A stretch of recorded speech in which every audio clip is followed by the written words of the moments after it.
जय श्री कृष्णा दोस्तों।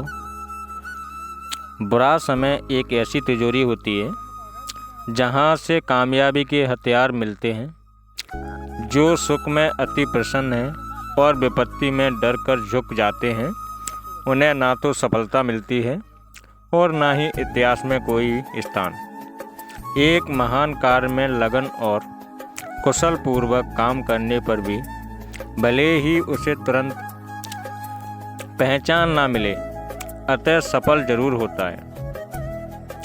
भगवान श्री कृष्ण जी कहते हैं, एक समय में एक काम करो और ऐसा करते समय अपनी पूरी आत्मा उसमें डाल दो और बाकी सब कुछ भूल जाओ। यदि कोई व्यक्ति ऐसा लक्ष्य खोज पाया जिसके लिए वो मर सकता है, तो वो जीवित रहने के लायक नहीं है। श्री कृष्ण जी कहते हैं, एक छोटा कदम छोटे लक्ष्य के लिए बाद में विशाल लक्ष्य भी हासिल कर सकता है। जहाँ कोशिशों का कद बड़ा होता है, वहाँ नसीबों को भी झुकना पड़ता है। श्री कृष्ण जी कहते हैं, मैंने पहाड़ को सिंह की दहाड़ हो, तुम निडर डरो नहीं, तुम निडर डटो वहीं। श्री कृष्ण जी कहते हैं, जो कुछ भी तुमको कमज़ोर बनाता है, शारीरिक, बौद्धिक या मानसिक, उसे जहर की तरह त्याग दो। मनुष्य का परिणाम की चिंता किए बिना लोभ लालच, बिना निस्वार्थ और निष्पक्ष होकर अपने कर्तव्यों का पालन करना चाहिए। श्री कृष्ण जी कहते हैं, हर वह कठिनाई जिसमें आप अपना मुंह मोल लेते हैं, वह एक भूत बनकर आपकी नींद में खलल डालेगी। कष्ट, विपत्ति और संकट ये जीवन को मजबूत और अनुभवी बनाते हैं। श्री कृष्ण जी कहते हैं, इससे डरना नहीं है बल्कि प्रशंसापूर्वक इनसे जूझना चाहिए। डर का अभाव होना साहस नहीं बल्कि डर पर विजय पाना साहस है। बहादुर आदमी वह नहीं जिससे डर नहीं लगता, बल्कि वह है जो डर पर विजय प्राप्त कर जाता है।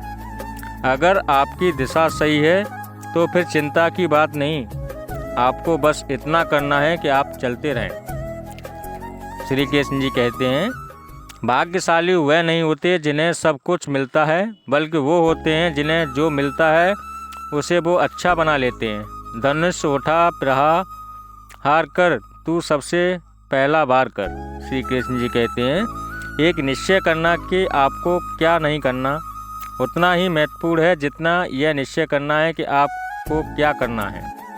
गौरव, मान, मर्यादा और आत्मसम्मान से अधिक कीमती अपने जीवन को कभी भी नहीं समझना चाहिए।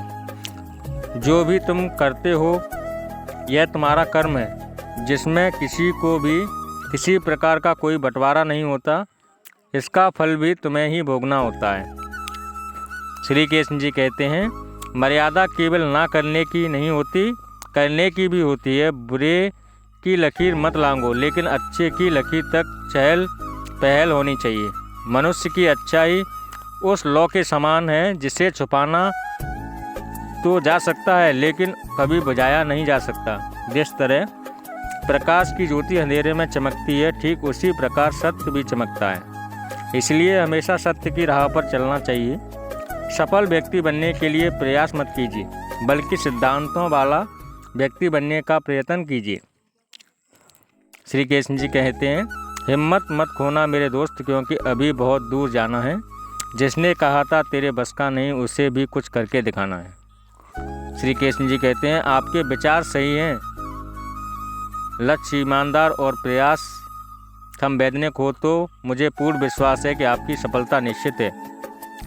आपने आपको खोजने का सबसे अच्छा तरीका यह है कि आप अपने आप को दूसरों की सेवा और समर्पण में खो दें। जो सत्य है उसे साहसपूर्वक निर्भीक होकर लोगों से कहो। उससे किसी का कष्ट होता है या नहीं, इस पर ध्यान मत दो। बुराई केवल इसलिए नहीं बढ़ रही है कि बुरे लोग बढ़ गए हैं, बल्कि बुराई इसलिए बढ़ रही है क्योंकि बुराई सहन करने वाले व्यक्ति बढ़ गए हैं। अपने कार्य में सफल होने के लिए आपको एकाग्रत होकर सिर्फ अपने लक्ष्य पर ध्यान लगाना होगा। जब लक्ष्य जीत का हो तो हासिल करने के लिए कोई भी मूल्य क्यों ना हो उसे चुकाना ही पड़ता है। श्री कृष्ण जी कहते हैं, दमनकर्ता और अत्याचारी कभी अपनी खुशी से स्वतंत्रता नहीं देंगे। अत्याचार और दमन सहन करने वालों को इसकी मांग करनी होगी, तभी यह मिलेगी।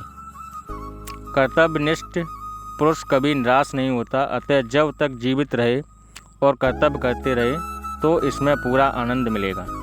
जिंदगी में कुछ बनना है तो दीपक जैसा बनिए, ताकि खुद जलकर भी दूसरों को के घर में उजाला कर सको। श्री कृष्ण जी कहते हैं, आपका समय सीमित है, इसलिए इसे किसी को जिंदगी जी कर व्यर्थ मत कीजिए।